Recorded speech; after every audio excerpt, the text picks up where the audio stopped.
There's no middle ground in this race. Ivan Duque is the hardliner, and his rival Gustavo Petro is from the opposite end, on the left.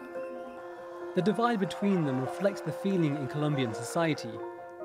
In last month's election, Duque received 39% of the votes, and Petro 25%.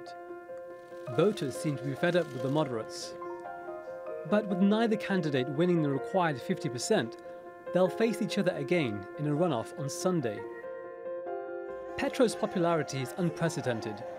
It's the first time in Colombia's history that such a progressive candidate has reached the second round of an election.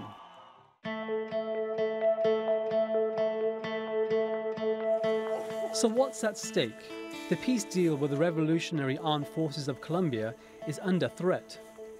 The current president, Juan Manuel Santos, signed the agreement with the rebels in 2016.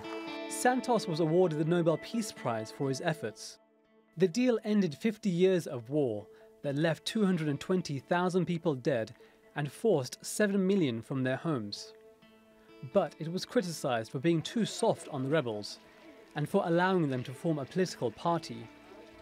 But Duque says he wants to make changes to the accord.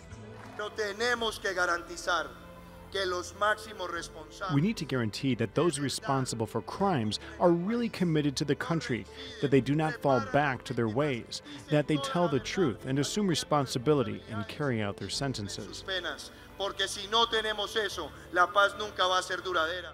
In contrast with Duque, Petro, himself a former guerrilla, supports the peace agreement. This is what we're going to talk about at the ballot boxes. A return to violence or building peace. We have given it our all.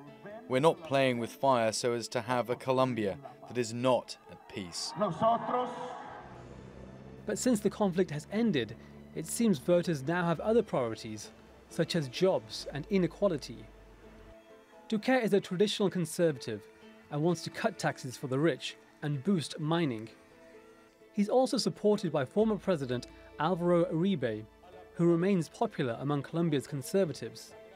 Duque's challenger says he wants to redistribute wealth, to make the poor richer, and to move Colombia away from its reliance on oil and coal. And as the former mayor of Colombia's capital, Bogota, Petro championed human rights and passed social welfare reforms. But this has scared many in the country's business community. Some fear Petro's policies will drag Colombia into the same economic crisis affecting Venezuela. So will Colombia move further to the right on Sunday, or will a leftist finally become president? Hyder Abbasi, The Newsmakers.